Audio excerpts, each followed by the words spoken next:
Oke guys, assalamualaikum warahmatullahi wabarakatuh. Gimana kabarnya semua? Sehat semua ya? Habis Ramadan, habis Lebaran harus pada seger ya, dompet pada tebal. Jadi kita lanjut ke sejarah umat Rimback. Today gua akan memaparkan dengan judul Ya'juj Ma'juj lagi ya. Walaupun sebelumnya beberapa tahun kebelakang itu gue pernah bikin juga Ya'juj dan Ma'juj juga, atau Gog dan Magog gitu, dalam bahasa Yunaninya. Dan di sini gue berdasarkan ilmu yang gue baca atau gue lihat ya, yang pernah gue pelajari tentang Ya'juj dan Ma'juj. Dan ini bukan perkataan gue doang, tetapi perkataan dari beberapa ulama-ulama besar hadis maupun Al-Quran ya. Jadi kalau nggak percaya, Anda itu muslim gitu kan ya, jadi harus percaya gitu. Jadi guys, Ya'juj dan Ma'juj itu merupakan sebuah kelompok. Jadi Ya'juj dan Ma'juj ini bukan dua orang ya, bukan si Ya'juj dan Ma'juj, bukan. Tapi ini dua kelompok atau dua kaum ya. Kaum Ya'juj dan Ma'juj, dan ini hidup di zaman Zulkarnain ya, Raja Zulkarnain. Dan kita juga tahu nih, Raja Zulkarnain ini merupakan nabi atau seorang raja doang. Dan ternyata Zulkarnain ini merupakan sebuah gelar ya, gelar untuk seseorang. Nah by the way, Ya'juj dan Ma'juj ini dulunya itu rajin berperang. Dan setiap peperangan dia pasti akan menang gitu kan ya, pasti akan menang. Dan juga mereka sangat hebat, lihai dalam bela diri. Makanya mereka diangkat menjadi panglima perang.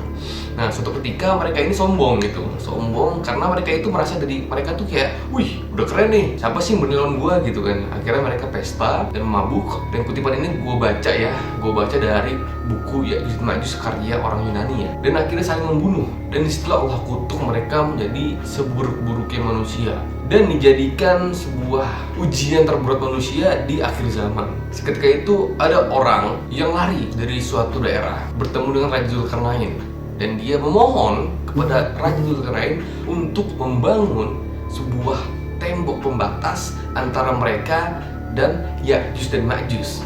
Dan tahu nggak sih, orang-orang dulu tuh beropini bahwasanya itu tembok Ya'juj dan Ma'juj ini sudah ditemukan gitu kan ya. Di mana? Ada yang mengatakan tembok Cina lah, tapi tidak mungkin gitu kan ya, karena tembok Cina itu dangkal dan kita bisa melihat ke seberang dalamnya gitu kan ya. Sedangkan tembok ini benar-benar membatasi si Ya'juj Ma'juj sehingga dia tidak bisa memanjat bahkan untuk melubangi atau melewati tembok tersebut gitu. Jadi tembok Cina ini tidaklah termasuk ke dalam ciri-ciri ya. BTW ini gue juga sambil nyari di MacBook ya, biar lebih enak dan lebih teliti gitu. Nah, jadi di daerah Georgia atau negara Georgia itu ya, kalau nggak tahu Georgia, Turki lah ya, dekat daerah Turki itu ada pegunungan namanya Gunung Kaukasus. Jadi Gunung Kaukasus ini kan, kalau tembok Ya'juj dan Ma'juj itu diciptakan atau dibuat oleh Raja Zulkarnain itu menggunakan besi atau timah yang dileburkan, dilelehkan. Kebayang nggak sih? Dia yang dilelehkan menjadi sebuah tembok gitu. Nah, ternyata di Gunung Kaukasus ini ada satu lembah. Lembah ini adalah satu-satunya akses untuk perjalanan antara Georgia. Aduh, bahasanya aneh nih, nggak bisa baca gue. Ya pokoknya itulah, nih gue kasih gambar ya, nih begitu ya. Nah, ini adalah penampakan Gunung Kaukasus ya, nih dari sini ke sini. Nah itu lihat kan, panjang tuh, ya, oke. Nah dia ini di dekat Laut Hitam, di antara dua laut. Dan ini benar-benar tempat yang lu nggak bisa kabur kemana-mana sob gitu kan ya, kalau logikain ya. Dan di sana ini ada cuplikan gambarnya si tebing Gunung Kaukasus ini, coba kalian lihat. Aneh bukan? Kayak buset dah, gunung mana sih yang kayak gini gitu. Kadang juga ada pendapat dari beberapa orang yang sering bolak-balik ke sana gitu ya, mondar-mandir bepergian ke sana. Mereka sering mendengar suatu suara yang nggak logis gitu. Jadi kita sebagai muslim hanya meyakini. Dan tahu nggak sih, ada menurut Syekh siapa gitu ya, udah nggak terkurung lagi gitu. Kan sifat dari Ya'juj dan Ma'juj ini adalah dia merusak bumi gitu kan ya, merusak keberadaan bumi gitu ya, merusak kayak bumi lah gitu ya, merusak dunia lah ya. Entah itu merusak alamnya, merusak manusia, sesama manusia atau apa. Nah, beranggapan bahwasanya si Ya'juj Ma'juj ini sebenarnya sudah bertebaran di luar gitu. Dan yang masuk akalnya itu, pertamanya gue tuh emang kayak, apaan sih, bohong kali ini ya. Dan ternyata masuk akal juga ketika dia menjelaskan bahwasanya ciri-ciri tersebut itu berada di kaum Yahudi. Karena Yahudi sekarang nih ya, yang kita rasakan, bener gak nih? Yang gue rasakan, kita rasakan lah ya, mereka itu benar-benar menghancurkan bumi gitu. Dari fitnahnya yang kejam, dari perlakuan terhadap Palestina, umat muslim di dunia, bahkan ke umat-umat lainnya gitu, karena membuat kerusakan di bumi secara luas gitu.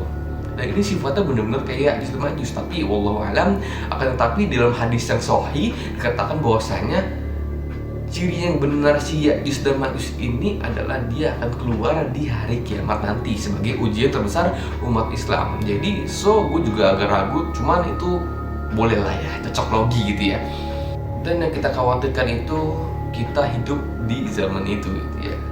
Walaupun ini merupakan ujian terberat untuk umat muslim, yang dimana ujian terberat umat muslim ini adalah bisa membuat mereka keluar dari Islam. Di antaranya adalah Dajjal, Al-Masih Ad-Dajjal yang keluar untuk menebar fitnah yang sangat kejam, terutama untuk wanita. Jangan sampai tergoda, karena wanita gampang tergoda, dan wanitalah yang paling banyak menjadi pengikut Dajjal. Hati-hati ya. Oke guys, mungkin cukup sekian, ini part pertama ya. Jadi ntar gue bakal bikin part-part selanjutnya tentang satu topik gitu ya. Jadi mungkin gue akan bikin 3 part lagi, 4 part ya. Karena pembahasan Ya'juj dan Ma'juj ini sangat banyak gitu ya. Nggak bisa dikasih dalam satu episode karena nantinya bakal lama banget gitu ya. Ini gue buat singkat, ya paling cuma 5 menit atau 10 menit ya. 7 menit lah ya video ini gue buat sengaja, karena ini biar lu nggak numpuk gitu ya. Karena kalau gelas diisi, walaupun dia udah penuh, diisi lagi dia bakal tumpah, jadi nggak bakal masuk. Jadi cukup sekian hari ini. Semoga kalian bermanfaat, semoga ilmu ini bermanfaat dan kalian menyukainya. Jangan lupa subscribe, di share, dan komen ya. Kalau misalnya gue ada salah atau kelewat, atau mungkin ada usulan gitu ya, atau nanya, gue juga boleh nanya kayak misalnya bang, Ya'juj itu bentuknya kayak gimana sih? Boleh. Oke, cukup sekian. Assalamualaikum warahmatullahi wabarakatuh.